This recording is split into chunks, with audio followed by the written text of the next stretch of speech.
भारत के power sector में एक बहुत बड़ा संकट धीरे धीरे गहराता जा रहा है। देखिए, ये कोई नई समस्या नहीं है, सालों से है, लेकिन अब बात एक ऐसे मोड़ पर आ गई है जहां इसे और नजरअंदाज नहीं किया जा सकता। तो चलिए सीधे आंकड़ों पर चलते हैं जो इस संकट की असली और थोड़ी डरावनी तस्वीर दिखाते हैं और समझने की कोशिश करते हैं कि ये घाटा आखिर इतना बड़ा हो कैसे गया। स्क्रीन पर ये जो नंबर है, इसे ध्यान से देखिए, 68,832 करोड़ रुपए।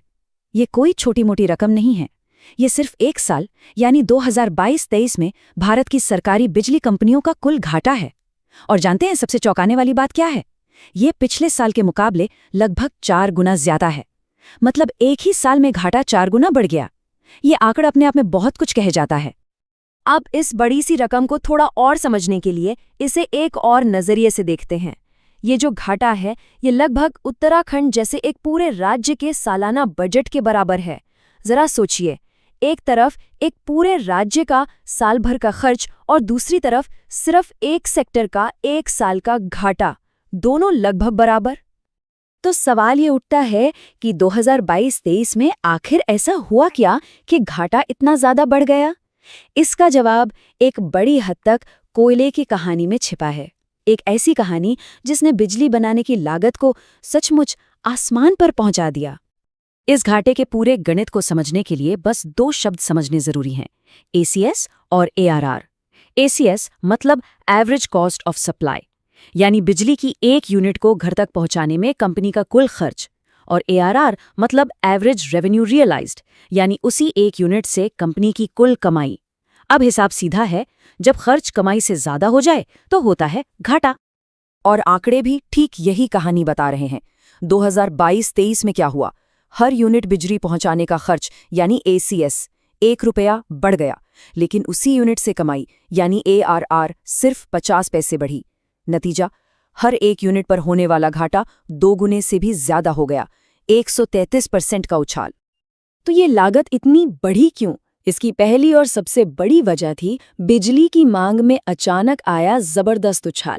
देखिए, पिछले 10 साल से मांग औसतन 6% की रफ्तार से बढ़ रही थी, लेकिन 2022-23 में ये उछलकर सीधे 10% पर पहुंच गई। कारण था हमारी तेजी से बढ़ती अर्थव्यवस्था। और इस बढ़ी हुई मांग ने एक तरह का चेन रिएक्शन शुरू कर दिया। ज्यादा मांग मतलब ज्यादा बिजली बनानी होगी, ज्यादा बिजली मतलब ज्यादा कोयला चाहिए। लेकिन हमारा घरेलू उत्पादन काफी नहीं था, तो हमें कोयला बाहर से मंगवाना पड़ा, यानी इंपोर्ट करना पड़ा। और यह सब ठीक उस वक्त हुआ जब दुनिया भर में कोयले के दाम पहले से ही रिकॉर्ड तोड़ रहे थे। दाम कितने बढ़े? सिर्फ एक साल में इंपोर्टेड कोयले की कीमत में 51% का इजाफा हो गया। रूस यूक्रेन युद्ध और चीन की जबरदस्त मांग के चलते जो कोयला पहले लगभग 8,300 रुपये प्रति टन का था, वो बढ़कर 12,500 रुपये का हो गया। लेकिन रुकिए, ये कहानी सिर्फ महंगे कोयले की नहीं है। ये जो 2022-23 का संकट था, वो तो बस एक लक्षण था, एक सिम्टम। असली बीमारी तो हमारे पावर सेक्टर के सिस्टम में कहीं ज्यादा गहरी और पुरानी है। सिस्टम की कुछ पुरानी दिक्कतें ये हैं: बिजली कंपनियां, जिन्हें हम डिस्कॉम्स कहते हैं, कुछ ग्राहकों को लागत से भी कम कीमत पर बिजली बेचती हैं। राज्य सरकारें सब्सिडी का वादा तो करती हैं, पर पैसा देने में बहुत देर करती हैं। ऊपर से पुराने और महंगे बिजली खरीद के समझौतों में फंसी हैं, और बिलों की वसूली तो एक हमेशा की चुनौती रही ही है। इसमें भी सब्सिडी वाला मुद्दा बहुत बड़ा है।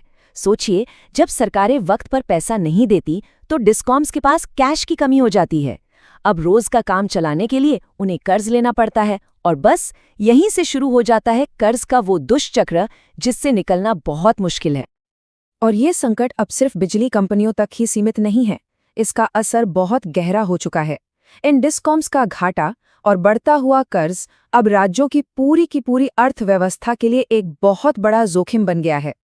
2022-23 के अंत तक इन कंपनियों पर कुल कर्ज था 6,61,000 करोड़ रुपए।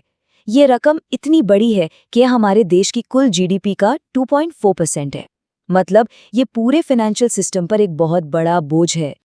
फाइनेंस की भाषा में एक शब्द होता है कंटिंजेंट लायबिलिटी, यानी आकस्मिक देनदारी। इसका सीधा सा मतलब ये है कि अगर कोई बिजली कंपनी अपना कर्ज नहीं चुका पाई तो आखिर में उसे चुकाने की जिम्मेदारी राज्य सरकार की होगी, यानी ये बोझ सीधे सीधे राज्य के खजाने पर आ पड़ता है। और कुछ राज्यों के लिए तो ये स्थिति बहुत ही ज्यादा चिंताजनक है। तमिलनाडु और राजस्थान में ये कर्ज उनकी स्टेट जीडीपी का 6% हो चुका है। उत्तर प्रदेश में ये 3% है। ये आंकड़े साफ साफ दिखाते हैं कि ये समस्या इन राज्यों की वित्तीय सेहत के लिए कितना बड़ा खतरा बन चुकी है। तो सवाल ये है कि सरकारें इस सबसे निपटने के लिए कर क्या रही हैं? अगर हम इतिहास को पलटकर देखें तो एक पैटर्न बिल्कुल साफ नजर आता है, और वो है बार बार दिए जाने वाले बेल आउट पैकेज, यानी डूबती कंपनियों को बचाने की बार बार की जाने वाली कोशिशें। जरा देखिए, 2002, फिर 2012, फिर 2015, 2020 और फिर 2022। हर कुछ सालों में एक नई बचाव योजना सामने आती है, लेकिन जो असल समस्या की जड़ है वो जस की तस बनी हुई है। ये साफ है कि ये पैकेज सिर्फ कुछ वक्त की राहत तो देते हैं, पर कोई पक्का समाधान नहीं दे पाए हैं।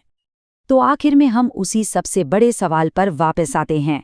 एक तरफ है 6.61 लाख करोड़ रुपए का भारी भरकम कर्ज, और दूसरी तरफ बार बार असफल होती बचाव योजनाएं। सवाल यह है कि भारत का पावर सेक्टर आखिर कब तक इस कभी न खत्म होने वाले चक्र में फंसा रहेगा।